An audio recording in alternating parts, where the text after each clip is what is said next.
MCSC academy में आपका स्वागत है। आई होप आप लोग अच्छे होंगे और इन्जॉय के साथ पढ़ाई भी कर रहे होंगे। जैसा कि हम लोग केमिस्ट्री का क्लास स्टार्ट किए थे, उसमें हम लोग 2-3 वीडियो देख लिए हैं। तो अब मैं उम्मीद करती हूँ कि आप लोग को वो वीडियो समझ में आया होगा और उसमें जो भी क्वेश्चन रहे होंगे आप लोग को सारे कॉन्सेप्ट क्लियर हो गए होंगे और आपको किसी भी तरह का कोई भी प्रॉब्लम नहीं हो रही होगी। और आगे भी क्रम में आप लोग को कोई भी दिक्कत नहीं होगा। जो भी वीडियो होगा आप लोग ध्यान से उसको देखा करें। तो अभी तक हम लोग बात किए थे धातु, खनिज और अयस्क के बारे में, धातु और खनिज अयस्क के गुणधर्म और उपयोग के बारे में। तो उसी से रिलेटेड क्वेश्चन इस सेगमेंट में भी है। तो धातु क्या होता है? धातु में जो होती है अपनी धात्विक चमक होती है, कठोरता होता है, आघात वर्धनीयता होता है, तन्यता होता है, उष्मा चालकता होती है, विद्युत चालकता होती है। ये सारे आपके धातुओं के गुण होते हैं। और खनिज जो होता है, खनिज जो है प्राकृतिक रूप में प्राप्त होने वाला पदार्थ होता है जिसका निश्चित रासायनिक संगठन होता है, वह खनिज कहलाता है। और खनिज ऐसे भी भौतिक पदार्थ होते हैं जो खान से खोद कर निकाले जाते हैं, जैसे लोहा, अभ्रक, कोयला, ये सारे आपके खनिज हैं। अयस्क क्या होता है? उन शैलों को अयस्क कहते हैं जिसमें वह खनिज हो जिसमें कोई धातु आदि महत्वपूर्ण तत्व हो। और अयस्कों को खनन करके जो हम निकाला जाता है जिसमें अशुद्धियाँ मिली होती हैं, फिर उसको फिल्टर करके नया तत्व प्राप्त किया जाता है। तो आप धातु, खनिज और अयस्क के बारे में जान गए होंगे क्या होते हैं। तो चलिए इसी क्रम में हम स्टार्ट कर लेते हैं क्वेश्चन। पहला क्वेश्चन देखते हैं। तंत्रिका अफरास, जिसे न्यूरोडिजेनरेटिव समस्याओं के लिए उत्तरदायी माने जाने वाले मैग्नेटाइट कण पर्यावरणीय प्रदूषकों के रूप में निम्नलिखित में से किन से उत्पन्न होते हैं? पहला ऑप्शन मोटर गाड़ी के ब्रेक, सेकंड है मोटर गाड़ी के इंजन, थर्ड है घरों में प्रयोग होने वाले माइक्रोवेव स्टोव, फोर्थ है बिजली संयंत्र, फिफ्थ है टेलीफोन लाइन। नीचे दिए गए कूट से सही उत्तर बताना है। केवल पहला, दूसरा, तीसरा और पांचवा, पहला, दूसरा और चौथा, तीसरा, चौथा, पांचवा, पहला, दूसरा, तीसरा, चौथा, पांचवा। तो चलिए बताइए, बहुत इंपॉर्टेंट क्वेश्चन है ये, आपका IAS में आया हुआ क्वेश्चन है।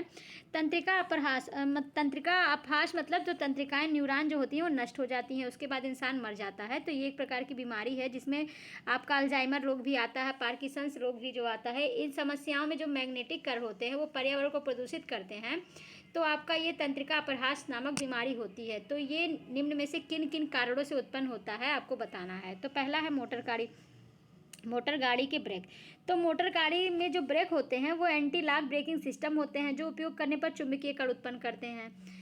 इससे आपका चुंबकीय कण उत्पन्न होता है। तो ये आपका सही हो गया। सेकंड है मोटर गाड़ी के इंजन। तो मोटर गाड़ी के जो इंजन होते हैं उसमें उच्च शक्ति के चुंबक का प्रयोग होता है जो चुंबकीय कण उत्पन्न करते हैं। मैग्नेटाइट कण जो होते हैं ये चुंबकीय कण के ही हैं। तो आपका सेकंड भी राइट हो गया। तीसरा है घरों में प्रयोग होने वाले माइक्रोवेव स्टोव। तो माइक्रोवेव स्टोव में एक चुंबकीय सिस्टर होता है जिस सिस्टर का उपभोग किया जाता है जो चुंबकीय कण उत्पन्न करते हैं। तो आपका तीसरा भी राइट हो गया।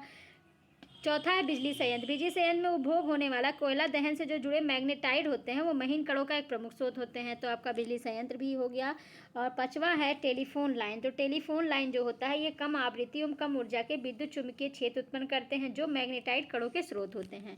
तो आपके देखिए ये सारे जो है ये मैग्नेटाइट कण जो है पर्यावरण में प्रदूषण में फैलाते हैं, सारे मैग्नेटाइट कण के स्रोत हैं और जिसके कारण हमारी न्यूरॉन जो है नष्ट हो जा रही है, जिससे व्यक्ति की मृत्यु हो जाती है और इससे संबंधित अल्जाइमर और पार्किंसंस नामक रोग भी हो जाते हैं। तो आपका कौन सा कोड राइट हो जाएगा? आपका ऑप्शन नंबर 4 जो है राइट हो जाएगा। 1, 2, 3 व 4 और 5, ये आपका ऑप्शन नंबर 4 राइट हो गया। नेक्स्ट क्वेश्चन देखते हैं। निम्न में से कौन सा सही सुमेलित नहीं है? आपको बताना है इनमें से कौन सा सही सुमेलित नहीं है। पहला ऑप्शन सोडियम। सोडियम को क्या चाकू से आसानी से काटा जा सकता है? पारा, कमरे के ताप पर द्रव, चांदी जो है विद्युत का अच्छा कुचालक, और सीसा जो है जिसे लेड कहते हैं उष्मा का कुचालक। तो आपको बताना है इनमें से कौन सा है जो सही सुमेलित नहीं है। देखिए इनमें से आप कई ऑप्शन तो समझ रहे होंगे, मैंने आपको पिछले वीडियो में बताया था, तो आप उससे कोरिलेट करके इसका आंसर बता सकते हैं। तो सोडियम जो है ये आपका चाकू से काटा जा सकता है, ये मुलायम होता है। ये आपको मैंने बताया था कि सोडियम ऐसा धातु है जिसको केरोसिन के तेल में रखा जाता है। सेकंड जो है पारा जो है ये कमरे के ताप पर द्रव अवस्था में होता है, ये भी आपका राइट है। ये भी मैंने बताया था कि ये पारा जो होता है ये कमरे के सामान्य ताप पर द्रव अवस्था में होता है और इसका प्रयोग जो थर्मामीटर वगैरह में करते हैं क्योंकि यह उसके शीशे पे चिपकता नहीं है और जो उस पर पाठ्यांक होते हैं वो आर पार आसानी से देखा जा सकता है। और चांदी जो होता है ये विद्युत का अच्छा कुचालक होता है, कुचालक नहीं होता, विद्युत का अच्छा सुचालक सुचालक होता है, इसमें इलेक्ट्रिक जो होता है बहुत तेज़ी से प्रवाहित होता रहता है, तो ये विद्युत का सुचालक होता है। यही आपका गलत हो गया। और शीशा जो होता है ऊष्मा का कुचालक होता है, ये आपका राइट है, शीशा ऊष्मा का कुचालक होता है। तो आपका ऑप्शन नंबर 3 जो है ये राइट हो जाएगा, ये आपका सही सुमेलित नहीं है। चांदी जो है विद्युत का कुचालक नहीं, विद्युत का सुचालक होता है। ओके, नेक्स्ट देखते हैं, निम्न में से कौन सा सही सुमेलित नहीं है। आपको बताएं इनमें से कौन सा है जो सही सुमेलित नहीं है। ऊष्मा तथा विद्युत का सर्वोत्तम चालक चांदी। क्या ऊष्मा और विद्युत का सर्वोत्तम संचालक चांदी है?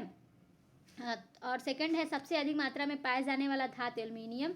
सबसे अधिक लचीली व पीट कर बढ़ाए जाने वाले योग्य धातु चांदी। ऊष्मा का न्यूनतम संचालक शीशा। तो आपको बताना इनमें से कौन सा है जो सही सुमेलित नहीं है। तो चलिए फटाफट बता दीजिए, ये भी आप लोग एलिमिनेट करके आसानी से बता सकते हैं। तो ऊष्मा और विद्युत का सर्वोत्तम संचालक, अभी मैंने बताया कि जिसमें विद्युत चांदी जो होता है उसमें विद्युत बहुत अच्छे तरीके से प्रवाहित होता है, और ऊष्मा तथा विद्युत का सर्वोत्तम संचालक होता है, ये आपका सही है। सेकंड है, सबसे अधिक मात्रा में पाए जाने वाला जो धातु है, तो जो भूपर्पटी होता है उसमें सबसे अधिक मात्रा में जो पाए जाने वाले धातु होते हैं वो आपका एल्युमिनियम होता है। और स्वतंत्र अवस्था में जो शुद्ध अवस्था होती है वो सोना मुलायम और बहुत तन्य तथा आघात वर्धनीय का गुण रखा होता है। तो आपका ये सेकंड जो है, सबसे अधिक मात्रा में पाए जाने जो धातु है एल्युमिनियम है। सबसे अधिक लचीली और पीट कर बढ़ाए जाने योग्य धातु जो है चांदी। ये चांदी जो है ये आपका तन्य है, और ये बात कर रहा है सबसे लचीली और पीट कर बढ़ाए जाने योग्य, तो ये आघात वर्धनीय का गुण पूछ रहा है, ये आपका सोना हो जाएगा। सोना जो होता है ये मुलायम और बहुत तन्य और आघात वर्धनीय होता है, जिसे धातु का वह गुण होता है जिसके कारण उसे आसानी से पतली चादर में पीट कर परिवर्तित कर सकते हैं। तो आपका यहाँ पे सोना हो जाएगा, यहाँ पे सोना हो जाएगा। सोना जो है सबसे अधिक लचीली और पीट कर बढ़ाए जाने योग्य धातु है। और फोर्थ दे रहा है ऊष्मा का न्यूनतम संचालक शीशा, तो ये आपका राइट हो जाएगा। शीशा जो है ऊष्मा का सबसे कम संचालक होता है, इसमें ऊष्मा का बहुत कम मात्रा में होता है, ऊष्मा का कुचालक कह सकते हैं, शीशा होता है। तो आपका ऑप्शन नंबर 3 जो है राइट हो गया। कौन सा सही सुमेलित नहीं है? आपका तीसरा जो है सही सुमेलित नहीं है। ओके, नेक्स्ट क्वेश्चन देखते हैं, एल्युमिनियम बनाने के लिए कौन से मुख्य खनिज का प्रयोग होता है? एल्युमिनियम बनाने के लिए कौन से खनिज का प्रयोग करते हैं? Hematite, lignite, bauxite, magnetite. तो चलिए इसका आंसर तो फटाफट बताइए, एल्युमिनियम के अयस्क कौन से हैं इसमें से? तो बॉक्साइट जो होता है इसका फार्मूला होता है Al2O3 इंटू 2S2O। ये आपका बॉक्साइट का फार्मूला होता है जो एल्युमिनियम का अयस्क होता है, और जो एल्युमिनियम के जलयोजित ऑक्साइड के रूप में पाया जाता है। और यह प्रधानता जो है गिब्साइट, बोम्साइट और डायस्पोर का सम्मिलित रूप होता है, और यह सर्वप्रथम दक्षिण फ्रांस में लेस बॉक्स नामक स्थान पर पाया गया था। दक्षिण फ्रांस के लेस बॉक्स नामक स्थान पे बॉक्साइट की खोज हुई थी, और इसीलिए इसका नाम जो है बॉक्साइट रखा गया। लेस बॉक्स के कारण इसका नाम बॉक्साइट रखा गया। और ये कहाँ पड़ता है? दक्षिण फ्रांस में पड़ता है। दक्षिणी फ्रांस में लेस बॉक्स नामक स्थान पर इसकी खोज हुई थी, इसी कारण इसका नाम बॉक्साइट पड़ गया। एल्युमिनियम जो है धातु का निष्कर्षण मुख्यतः बॉक्साइट अयस्क से विद्युत अपघटन विधि द्वारा किया जाता है। तो आपका कौन सा ऑप्शन राइट होगा? आपका ऑप्शन नंबर 3 जो है राइट हो जाएगा, बॉक्साइट। एल्युमिनियम बनाने के लिए जो मुख्य खनिज होता है वो बॉक्साइट होता है। बॉक्साइट एल्युमिनियम का अयस्क होता है, और जो आपका बॉक्साइट है ये दक्षिण फ्रांस के लेस बॉक्स नामक स्थान से पाया गया था, जिसके कारण इसका नाम बॉक्साइट रखा गया है। बहुत ही मोस्ट इम्पॉर्टेंट क्वेश्चन है आपका ये, इसको ध्यान दीजिएगा। ओके, नेक्स्ट क्वेश्चन देखते हैं, एल्युमिनियम धातु को प्राप्त किया गया है। एल्युमिनियम धातु को कहाँ से प्राप्त किया गया है? पिच ब्लेंड से, ग्रेफाइट से, बॉक्साइट से और अर्जेंटाइट से। तो चलिए फटाफट बता दीजिए कि आपका क्या होगा। तो देखिए पिच ब्लेंड जो होता है ये यूरेनियम से प्राप्त होता है। पिच ब्लेंड जो होता है ये यूरेनियम से प्राप्त होता है, यूरेनियम। आपका ग्रेफाइट जो होता है ये कार्बन का रूप होता है, कार्बन का रूप होता है ग्रेफाइट। ग्रेफाइट आप देखे होंगे जो पेंसिल की नोक होती है ब्लैक ब्लैक, वो ग्रेफाइट होता है, वो कार्बन का रूप होता है। बॉक्साइट जो होता है ये एल्युमिनियम का होता है, और अर्जेंटाइट जो होता है ये आपका चांदी का होता है, ये चांदी का अयस्क होता है। तो आपको समझ में आ गया कौन सा ऑप्शन है? आपका ऑप्शन नंबर 3 जो है ये एल्युमिनियम धातु जो है बॉक्साइट से प्राप्त करते हैं, और यूरेनियम जो है पिच ब्लेड से प्राप्त करते हैं, और ग्रेफाइट जो है कार्बन से प्राप्त होता है, और अर्जेंटाइट जो है ये चांदी से प्राप्त होता है। तो आपका ऑप्शन नंबर 3 जो है राइट हो गया। नेक्स्ट देखते हैं, निम्नलिखित में से कौन सा उद्योग बॉक्साइट को मुख्य कच्चा माल के रूप में प्रयोग करता है? इनमें से कौन सा उद्योग है जो बॉक्साइट को मुख्य कच्चा माल के रूप में प्रयोग करता है? एल्युमिनियम, सीमेंट, उर्वरक, फेरो मैग्नीज। तो चलिए फटाफट बता दीजिए कौन सा ऑप्शन होगा। इसका भी बहुत ईजी है, आप लोग को मैंने पहले ही बता दिया, तो लेट मत कीजिए, जल्दी से आंसर बताइए कौन सा ऑप्शन होगा। तो बॉक्साइट जो होता है ये एल्युमिनियम का प्रमुख है। ऐसा इसका जो रासायनिक सूत्र अभी मैंने बताया कि Al2O3 × 2S2O होता है। ये आपका एल्युमिनियम का रासायनिक सूत्र या बॉक्साइट का जो है ये रासायनिक सूत्र है Al2O3 × 2S2O। और एल्युमिनियम उद्योग में जो है बॉक्साइट मुख्य कच्चा माल के रूप में यूज होता है। तो आपका ऑप्शन नंबर फर्स्ट जो है राइट हो जाएगा। एल्युमिनियम जो है बॉक्साइट को मुख्य कच्चा माल के रूप में प्रयोग करता है। ओके, नेक्स्ट देखते हैं। निम्नलिखित में से कौन सा युग्म सही सुमेलित नहीं है? आपको बताएं इनमें से कौन सा युग्म है जो सही सुमेलित नहीं है। एल्युमिनियम बॉक्साइट, कापर सिनेवार, जिंक जो है कैलामाइन, आयरन हेमेटाइट। तो चलिए फटाफट बता दीजिए कौन सा ऑप्शन होगा। आप तो इसका तो आप आसानी से बता ही सकते हैं। तो एल्युमिनियम जो है बॉक्साइट, एल्युमिनियम का जो अयस्क है बॉक्साइट है, ये तो आपका राइट है। कापर जिसे तांबा भी कहते हैं, इसका जो आपका होता है क्यूप्राइट होता है, इसका क्यूप्राइट होता है, इसका जो अयस्क होता है क्यूप्राइट होता है। ये आपका गलत हो गया। और जिंक जिसे जस्ता कहते हैं, इसका जो होता है कैलामाइन होता है, ये आपका राइट है। आयरन जिसे लोहा कहते हैं, इसका हेमेटाइट होता है, तो ये भी आपका सही है। तो आपका गलत कौन सा हुआ? आपका ऑप्शन नंबर सेकंड जो है राइट गलत हो जाएगा। और देखिए मरकरी जो होता है जिसे पारा भी कहते हैं, उसका जो अयस्क होता है वो सिनेबार होता है। तो आप इसमें समझ गए होंगे कि एल्युमिनियम का जो अयस्क बॉक्साइड है, और जिंक का कैलामाइन है, आयरन का जो हेमेटाइट है, और कापर का सिनेबार नहीं क्यूप्राइट है। तो आपका ऑप्शन नंबर सेकंड जो है यही आपका सही सुमेलित नहीं है। ओके, नेक्स्ट देखते हैं। निम्न में से कौन सा कथन सही है? आपको बताना है कौन से कथन, यहाँ आपको सही बताना है। ये गलत हो गया, इसमें सही बताना है कौन से कथन सही है। पहला ऑप्शन है न्यूक्लियर रिएक्टर में द्रव सोडियम शीतलक के लिए प्रयोग में लाया जाता है। सेकंड है कैल्शियम कार्बोनेट दंत पेस्ट का एक अवयव होता है। थर्ड है बोर्डो मिश्रण में सोडियम सल्फेट तथा चूना होता है। फोर्थ है यसद सम्मिश्रणों का प्रयोग दंत पूरक धातु के रूप में किया जाता है। तो इनमें से कोई एक सही है, बाकी सारे गलत हैं। तो चलिए फटाफट बता दीजिए, ये भी आपके आईएएस में आए हुए क्वेश्चन है। तो कौन सा ऑप्शन आपका राइट हो जाएगा? तो सामान्यतः जो टूथपेस्ट जो होता है उसमें 20 से 42% जो होता है, टूथपेस्ट में 20 से 42% जल उपस्थित होता है। और टूथपेस्ट जो होता है ये अन्य प्रमुख अवयव होता है अपघर्षक, फ्लोराइड और आद्रक होते हैं। इसके जो प्रमुख अवयव होते हैं टूथपेस्ट के, वो अपघर्षक, फ्लोराइड और आद्रक होते हैं। और सामान्यतः जो टूथपेस्ट में अपघर्षक की मात्रा होती है वो 50% होती है। अपघर्षक की मात्रा जो 50% होती है। अपघर्षकों में जो है एल्युमिनियम हाइड्रॉक्साइड होता है और कैल्शियम कार्बोनेट के आविलेय कण शामिल होते हैं। जो अपघर्षक होते हैं उसमें एल्युमिनियम हाइड्रॉक्साइड और कैल्शियम कार्बोनेट के आविलेय कण शामिल होते हैं। और सामान्यतः जो नाभिकीय रिएक्टर में उच्च दाब पर सामान्य जल या ड्यूटीरियम ऑक्साइड का शीतलक के रूप में प्रयोग किया जाता है। तो आपका इसमें क्या दे रहा था? न्यूक्लियर रिएक्टर में द्रव सोडियम शीतलक का प्रयोग किया जाता है। तो इसमें आपका ड्यूटीरियम ऑक्साइड द्रव जो होता है ये आपका हाइड्रोजन का समस्थानिक होता है, ड्यूटीरियम जिसे भारी जल भी बोलते हैं, ड्यूटीरियम ऑक्साइड का प्रयोग करते हैं शीतलक जल में। तो ये आपका यहाँ सोडियम दिया है, तो ये आपका गलत हो गया।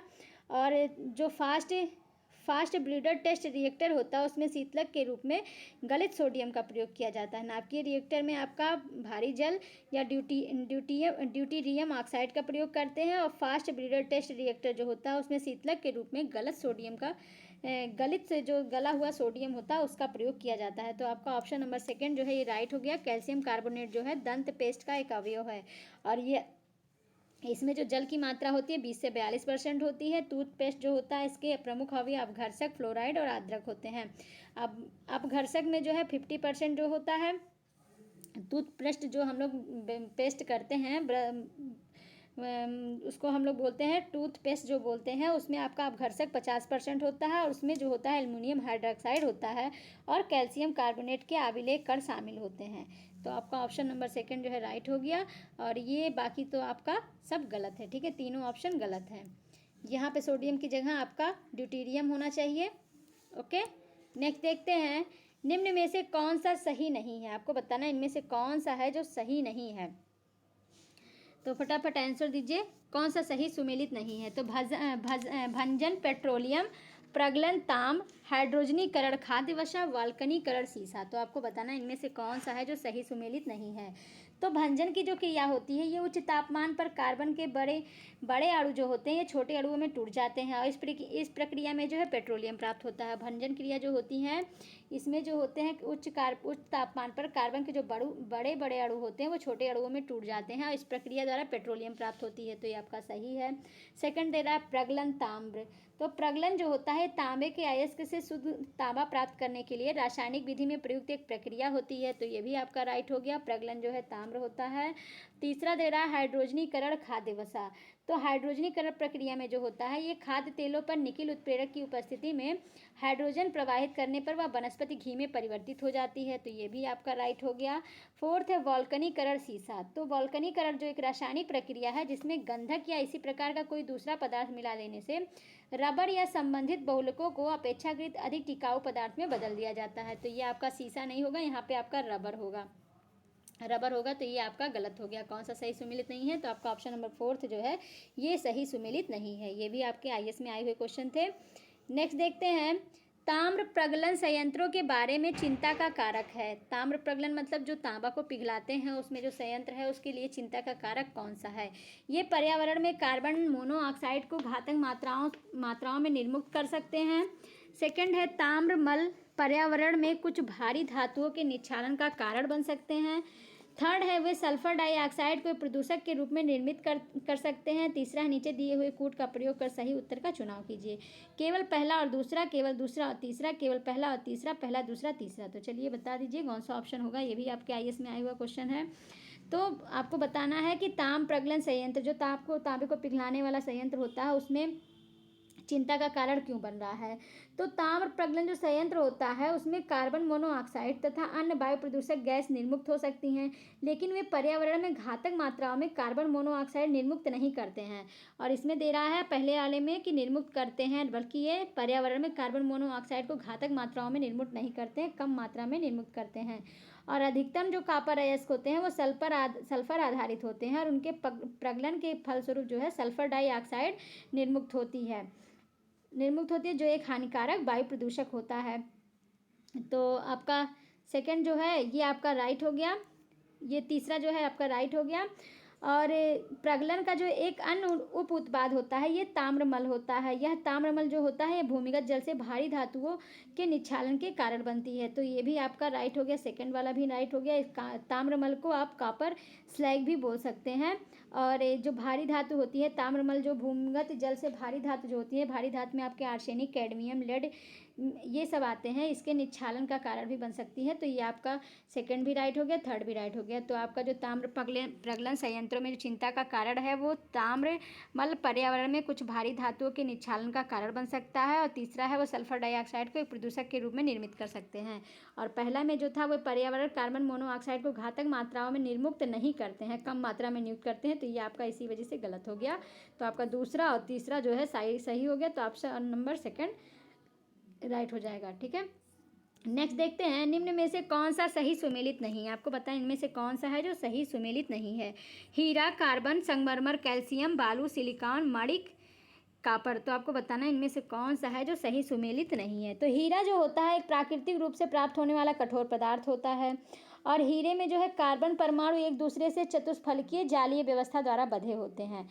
तो ये देखिए हीरा जो है ये कार्बन का अपर रूप है, ये आपका राइट हो गया।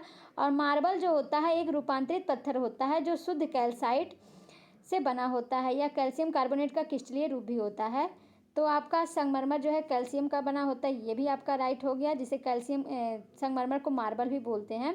और ये शुद्ध कैल्साइट या कैल्शियम कार्बोनेट का क्रिस्टलीय रूप होता है, ये भी आपका राइट हो गया। और रेत का जो प्रमुख संघटक होता है ये सिलिका होता है और आपका ये भी सही हो गया। बालू जो है सिलिकॉन का बना होता है, ये भी सही हो गया। और तीसरा लास्ट जो है फोर्थ वाला माणिक जो है, माणिक या रूबी इसको बोलते हैं, माणिक या रूबी बोलते हैं, ये गुलाबी या लाल रंग का एक रत्न होता है। मुख्यतः ये क्रोमियम तत्व की उपस्थिति के कारण इसका रंग लाल होता है। और रूबी जो है मुख्य संघटक एल्यूमिना Al2O3 है और साथ ही इसमें जो है कम मात्रा में या अल्प मात्रा में क्रोमियम आयन भी उपस्थित होते हैं। तो आपका ये जो होता है ये कॉपर नहीं होता, ये आपका गलत हो गया, ये कॉपर नहीं होगा। यहाँ इसकी जगह पे आपका क्या हो जाएगा, एल्यूमिना हो जाएगा। ओके, तो आपका ऑप्शन नंबर कौन सा राइट हो गया? आपका ऑप्शन नंबर 4 जो है ये रॉन्ग हो गया। एल्युमिनियम होगा इसके जगह, माणिक की जगह आपका ये कॉपर की जगह आपका एल्युमिनियम हो जाएगा। एल्युमिना भी कह सकते हैं, एल्युमिनियम भी कह सकते हैं। तो आपका ऑप्शन नंबर 4 ये गलत हो गया, सही सुमेलित नहीं है। ओके, नेक्स्ट देखते हैं, निम्नलिखित में से क्या जल से हल्का होता है? आपको बताना है इनमें से कौन सा है जो जल से भी हल्का होता है। Aluminium, sodium, magnesium, manganese. तो चलिए फटाफट बता दीजिए कौन सा ऑप्शन है। तो सोडियम का जो आपेक्षिक घनत्व होता है ये 0.97 होता है, 0.97, 0.097 होता है। सोडियम का आपेक्षिक घनत्व होता है। यह जल से भी हल्का होने के कारण यह जल पर तैरने लगता है। ये सोडियम जो होता है ये जल से हल्का होता है, इसीलिए जल के ऊपर ये तैरता रहता है। तो आपका ऑप्शन नंबर 2 जो है राइट हो गया, सोडियम। ओके, नेक्स्ट देखते हैं, नीचे दिए गए पदार्थों का उनके घनत्व के अवरोही क्रमानुसार सही अनुक्रम कौन सा है? पहला ऑप्शन इस्पात, पारा, सोना, सोना, पारा, इस्पात, इस्पात, सोना, पारा, सोना, इस्पात, पारा। तो चलिए फटाफट बताइए कौन सा ऑप्शन राइट हो सकता है।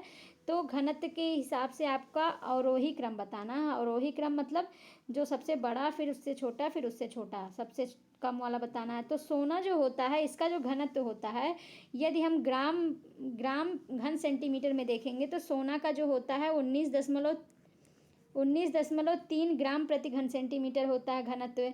और किलोग्राम में इसको देखेंगे तो 19,300 हो जाएगा, 300 किलोग्राम प्रति घन मीटर हो जाएगा। और पारा जो होता है वो 13.6 ग्राम प्रति घन सेंटीमीटर होता है। और अगर किलोग्राम में देखेंगे 13,534 किलोग्राम प्रति घन मीटर होता है। और इस्पात का देखेंगे तो इस्पात का आपका 7.8 ग्राम प्रति घन सेंटीमीटर होता है। और किलोग्राम या घन मीटर में देखेंगे तो 7,870 हो जाएगा। तो सबसे पहले नंबर पे आपका कौन सा हो गया, 19.3 हो गया, जो आपका गोल्ड का है, सोने का है। और आपका 13.6 जो हो गया और दूसरे नंबर पे हो गया जो HG या पारे का है। और आपका इस्पात का जो है ये 7.8 है इस्पात का। तो कौन सा ऑप्शन आपका राइट हो सकता है? आपका ऑप्शन नंबर 2 राइट हो जाएगा, सोने का सबसे अधिक 19.9, सेकंड नंबर पर पारा है, पारा का 13.6 है, और इस्पात का 7.8 है। तो इस प्रकार आपका ऑप्शन नंबर 2 जो है ये राइट हो गया। ओके, नेक्स्ट देखते हैं, निम्नलिखित में से किसका गलनांक सबसे उच्च होता है? बोरान, लोहा, सिलिकॉन, एल्युमिनियम। तो चलिए फटाफट बताइए किसका गलनांक सबसे उच्च होता है, जिसको जो जल्दी गल जाता है या गलने में उसको एक टाइम लगता है। तो गलनांक क्या होता है? किसी ठोस पदार्थ का जो गलनांक होता है वह तापमान होता है जिस पर वह अपनी ठोस अवस्था से पिघलकर द्रव अवस्था में पहुंच जाता है। और गलनांक पर ठोस और द्रव प्रावस्था जो होती है साम्यावस्था में होती है। बोरान का जो गलनांक होता है, बोरान का जो गलनांक होता है वो 2453 केल्विन होता है। एल्युमिनियम का जो होता है 933 केल्विन होता है। और सिलिकॉन का जो होता है 1693 केल्विन होता है। और लोहा का जो होता है 1808 होता है। तो आपका सबसे ज़्यादा किसका गलनांक पॉइंट है? तो आपका बोरान का जो है गलनांक पॉइंट ज़्यादा है, 2453 केल्विन जो है बोरान का होता है। एल्युमिनियम का 933 केल्विन होता है। और सिलिकॉन का 1693 केल्विन होता है। और लोहे का जो है 1808 केल्विन होता है। तो बोरान का गलनांक सबसे उच्च होता है, कितना होता है? 2453 केल्विन। तो आपका ऑप्शन नंबर 1 जो है राइट हो गया। ओके, नेक्स्ट देखते हैं, निम्न में से पीतल के अवयव हैं। आपको बताना कि पीतल किन किन धातुओं से मिलकर बना होता है? तांबा व लोहा, तांबा व जिंक, लोहा व तांबा, जिंक व कार्बन। तो चलिए बहुत इजी क्वेश्चन, फटाफट बताइए इसका आंसर क्या होगा। पीतल किससे मिलकर बना है? तो पीतल जो बनता है तांबा प्लस जिंक या जस्ता कहते हैं। पीतल जो होता है तांबा या जस्ता से मिलकर बना होता है। और आपका लोहा और कार्बन जो होता है ये स्टील जो होता है आपका लोहा और कार्बन से स्टील मिलकर बना होता है। तो पीतल जो है तांबा और जस्ता से मिलकर बना होता है, जिसका प्रयोग जो है बर्तन या सजावटी सामान बनाने में किया जाता है। तो आपका ऑप्शन नंबर 2 राइट हो गया। नेक्स्ट देखते हैं, निम्न में से स्टेनलेस स्टील के प्रमुख अवयव हैं। स्टेनलेस स्टील के प्रमुख अवयव कौन कौन से हैं? पहला ऑप्शन है लोहा, निकिल, सीसा और टिन। सेकंड है लोहा, निकिल, क्रोमियम और कार्बन। तीसरा है टिन, निकिल, कार्बन। फोर्थ है उपर्युक्त सभी। तो चलिए फटाफट बताइए कौन सा ऑप्शन आपका राइट होगा। स्टेनलेस स्टील के प्रमुख अवयव कौन कौन से हैं? तो स्टेनलेस स्टील में है लोहा, निकिल, क्रोमियम, कार्बन होता है। और इसका जो आप प्रयोग जो होता है, इसका उपयोग जो होता है स्टेनलेस स्टील का खेल का सामान बनाने, बर्तन और दैनिक उपयोग की चीज़ें बनाने में किया जाता है। तो स्टेनलेस स्टील में आपका क्या हो गया, लोहा, निकिल, क्रोमियम व कार्बन हो गया स्टेनलेस स्टील में। आपका ऑप्शन नंबर सेकंड जो है राइट हो गया। नेक्स्ट देखते हैं, जर्मन सिल्वर के मुख्य अवयव हैं। जर्मन सिल्वर के मुख्य अवयव क्या हैं? तांबा, निकिल, जिंक, लोहा, तांबा, जिंक, एल्युमिनियम, तांबा, निकिल, तांबा, सीसा, रागा। तो चलिए फटाफट बताइए, जर्मन सिल्वर जो है इसमें क्या क्या होता है? तो तांबा, निकिल और जिंक होता है। आपका जर्मन सिल्वर जो बना होता है तांबा, निकिल और जिंक से मिलकर बना होता है। और जर्मन सिल्वर का जो प्रयोग होता है बर्तन तथा अन्य चीज़ें बनाने के लिए किया जाता है। आपका ऑप्शन नंबर फर्स्ट जो है राइट हो गया, तांबा, निकिल और जिंक। ओके, नेक्स्ट देखते हैं, निम्नलिखित में से कांसा किन धातुओं से मिलकर बना होता है? आपको बताना है कि कांसा जो है किन धातुओं से मिलकर बना होता है। तो ये भी आपके लिए इजी है। तो चलिए फटाफट बताइए कौन सा ऑप्शन आपका राइट हो जाएगा। तांबा व जिंक, तांबा व जस्ता, लोहा व कार्बन, सीसा व टिन। तो कांसा जो बना होता है वो आपका तांबा और टिन से मिलकर बना होता है। तांबा और कांसा जो है तांबा और टिन से बनकर बना, देखिए यहाँ पे जिंक हो गया, यहाँ पे टिन होगा। कांसा जो बना होता है तांबा और टिन से मिलकर बना होता है। आपका ऑप्शन नंबर फर्स्ट जो है राइट हो जाएगा। कांसा तांबा और टिन से मिलकर बना होता है, जिसका प्रयोग जो है मूर्तियाँ, जहाज तथा सिक्कों के निर्माण में किया जाता है। ओके, और देखिए टाका, एक टाका सोल्डर होता है जिसमें आपका सीसा और टिन से मिलकर आपका टाका या सोल्डर बनता है। और स्टील का मैंने बता दिया कि लोहा और कार्बन मिलके आपका स्टील बनता है। और बेल मेटल जो होता है उसमें 80% कॉपर होता है और 20% उसमें स्टेनलेस होता है या टिन होता है। तो आपका इसमें ऑप्शन नंबर फर्स्ट जो है राइट हो गया, तांबा और टिन मिला के कांसा बनता है। ओके, नेक्स्ट देखते हैं, निम्नलिखित में से गन मेटल का उपयोग किया जाता है। गन मेटल का उपयोग किसके लिए किया जाता है? पहला है वेयरिंग के लिए, सेकंड है स्टीम पाइप फिटिंग्स के लिए, थर्ड है हाइड्रोलिक वाल्व के लिए, फोर्थ है उपर्युक्त सभी। तो गन मेटल जो होता है उसमें क्या क्या मिलके बना होता है? तो गन मेटल जो होता है उसमें 5 से 10% जो होता है आपका टिन होता है, उसमें टिन मिलता है। और 2 से 5% आपका जिंक होता है और शेष मात्रा में आपका कॉपर होता है या तांबा होता है। तो आपका इसमें जिंक, कॉपर और टिन से मिलकर गन मेटल बनता है। और इसका जो प्रयोग होता है बेयरिंग में भी, स्टीम पाइप फिटिंग्स के लिए और हाइड्रोलिक वाल्व बनाने के लिए किया जाता है। तो आपका उपर्युक्त सभी इसमें राइट हो जाएंगे। सभी कार्य में आपके गन मेटल का प्रयोग किया जाता है। ओके, नेक्स्ट देखते हैं, और लास्ट क्वेश्चन, निम्नलिखित में से नाइक्रोम किन धातुओं से मिलकर बना है? नाइक्रोम जो है किन धातु से मिलकर बना है? निकिल व क्रोमियम, क्रोमियम व जिंक, तांबा व जिंक, लोहा व कार्बन। तो चलिए फटाफट बता दीजिए नाइक्रोम किन धातुओं से मिलकर बना है। तो नाइक्रोम जो है आपका निकिल और क्रोमियम की मिश्र धातु से बना है और इसमें जो है अल्प मात्रा में लोहा भी होता है, मैग्नीज भी होता है। तो आपका ऑप्शन कौन सा राइट हो जाएगा? निकिल और क्रोमियम। आपका ऑप्शन नंबर फर्स्ट जो है राइट हो जाएगा। निकिल और क्रोमियम से मिलकर आपका नाइक्रोम बना है। नाइक्रोम का जो प्रयोग होता है ये तापीय अवयवों में उपयोग के लिए किया जाता है। तो फ्रेंड, आपको आज का सेशन अच्छा लगा होगा और सारे क्वेश्चन आपको अच्छे से समझ में आए होंगे। इसमें से मोस्टली क्वेश्चन आईएएस के आए हुए क्वेश्चन हैं। तो आप लोग इस वीडियो को ध्यान से देखें, बार बार देखें और समझने का प्रयास करें। जो ना समझ में आए उसको नोट कर लें और फार्मूले पे भी आप लोग ध्यान दिया करें।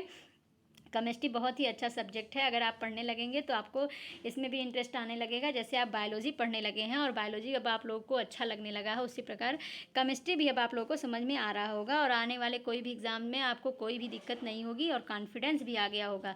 तो आज के लिए बस इतना ही, अब मिलते हैं नेक्स्ट वीडियो में। तब तक के लिए thank you so much all friends.